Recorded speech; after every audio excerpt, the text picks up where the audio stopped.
Yes, ladies and gentlemen, I am back for another review. Now, please try to contain your excitement. I know that sharing my views on anime is vital to the growth of our culture and progress as a species. So despair no more, Internet, for I am here to stay. Who are you? You suck! Whatever. I'm reviewing Blue Exorcist.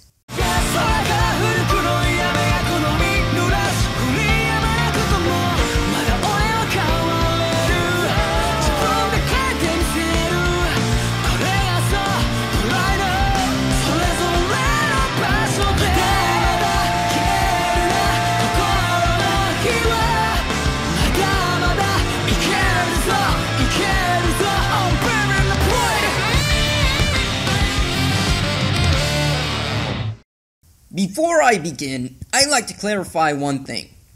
I know Blue Exorcist is based on manga.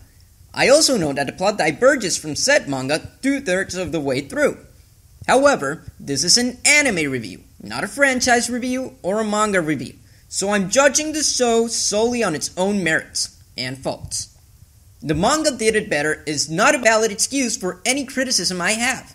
In fact, some of the problems I point out occurred before the split. With that out of the way, let's get started.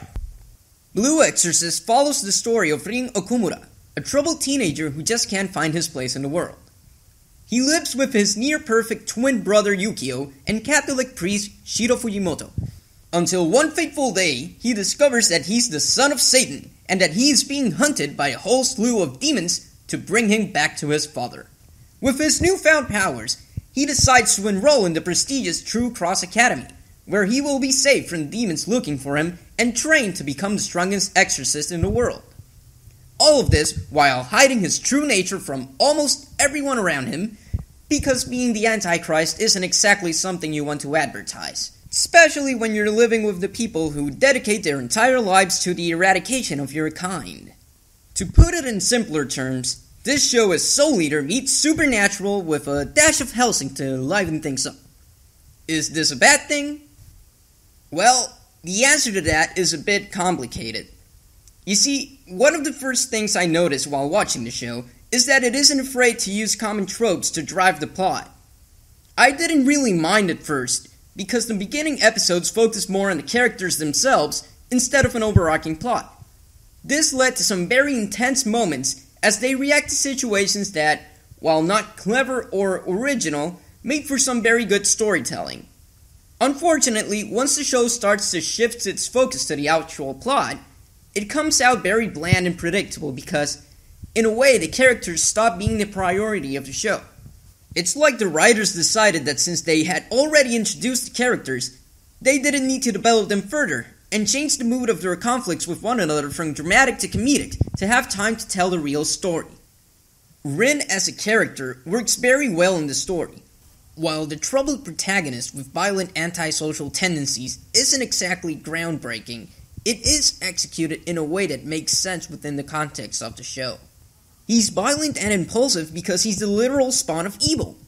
Who the hell would expect him to fit in with other children if he's always acting that way? Any other portrayal of him wouldn't have been as effective at showing you how much of a burden his demonic nature has always been. Aside from this, what I really enjoyed about him is that unlike many other protagonists, most of his traits stem from this issue instead of being there just cause. He isn't bad at school because he's an idiot, he is bad at school because he's always ditching due to never fitting in, and he never fits in because he's a freaking demon. It's characterization like this that makes him such a well-rounded character. Throughout the story, the one thing that keeps getting in his way is the evil pedigree he comes from. It affects the way he's been treated by everyone he knows in one way or another, and it even sets the groundwork for the relationship with his twin brother. Speaking of which, Yukio is a weird character for me, in the sense that while he's not a bad character, he is handled very poorly throughout the show. His purpose is to take care of Rin and be a foil to his shortcomings. He's popular, gentle, intelligent, and mature for his age, but in spite of this, he always finds himself second place to Rin when it really counts. This leads to some growing resentment throughout the series that has its roots in the way that they were raised from childhood, but it never gets any meaningful closure when the story ends. Also, since every other character is quirky in one way or another, when compared to the rest of the cast, he ends up being rather forgettable. Then, near the halfway point of the show, he, like every other character, takes a backseat to the underwhelming plot, which leaves very little room for development. What was originally a source of tension for the show just stops being focused on, and everything that was being built up between the brothers ends up being hastily resolved in a dumb way. This is the biggest problem with the show. Every character is introduced with varying personalities, motivations, and flaws, but as the show progresses, it becomes very noticeable that their development is close to none, and that they're pretty much the same person they were at the start. This doesn't affect Ren so much, since he gets a lot more focused throughout the course of the show, but the rest of the cast is just sort of there. Sure, they do some things that are relevant to the plot, but it felt more like those parts were being tacked on to not leave the map, rather than placing importance on these characters. It just boggles my mind that even though the show pretends to not have time for character development, it has the testicular fortitude to have filler. Yes, you heard that right. A 25-episode series that didn't have enough time to finish its ongoing character arcs in a fulfilling manner had filler episodes.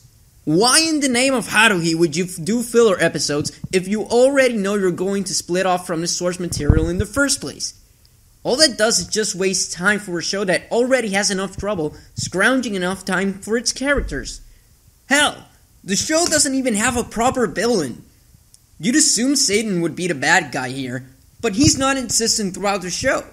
He's mostly built up by everyone by saying how scary and powerful he really is, but you never get to see this side of him. Every other antagonist is just a monster of the week with little to no personality just to make Rin and company overcome them. The closest thing we have to a main villain is a cliché wannabe bad guy that comes right out of nowhere and promptly leaps out of nowhere without making any real sense. Not even Mephisto, the most charismatic personality in the whole show, could be thought of as this, since we never really learned what he's about. Sure, he's mysterious and he contributes to a lot of the humor in the show, but that's about everything he does. As far as animation and sound are concerned, the show delivers in spades. The studio behind the show is A1 Pictures. You know, the ones that did Black Butler, Anohana, and two little-known anime called Fairy Tail and Sword Art Online. Their track record is very solid, and they always shine when it comes to action, which Blue Exorcist has plenty of. The soundtrack is done by one Hiroyuki Sawano, composer of shows like Attack on Titan, Kill la Kill, and Guilty Crown. So if you enjoyed those works, then you already know what you're getting into. When it comes to which dub to choose, you could go either way. Both the English and Japanese cast deliver a solid performance throughout the whole show, and it's really up to personal preference here. As a concept, Blue Exorcist isn't very original. This doesn't make it bad, since plenty of great shows are just different takes on concepts that have already been done, but it isn't really positive either. Normally, when you use a plot and or setting that's already been done, you make up for it by having memorable characters, not by adding more humor to the show with the hope that somehow you'll make the viewers care about them. It has great action, and some legitimately emotional moments, but somehow in the middle it got bored with itself and decided to get the plot over with to finish itself, leading to some events that could have been done better, and some that just don't make sense. Though I will say, it's always fun watching the Japanese interpret Catholicism. Well then, I guess it's that fateful time now. The part where I give a score to this show. God, I'm scared. Please don't hate me. I know this show has a pretty dedicated following, so it might seem a bit harsh for me to give this show a score of 7 out of 10. I recommend watching the show if you just want to have some fun, but the show isn't memorable in any way. It's decent, just not amazing.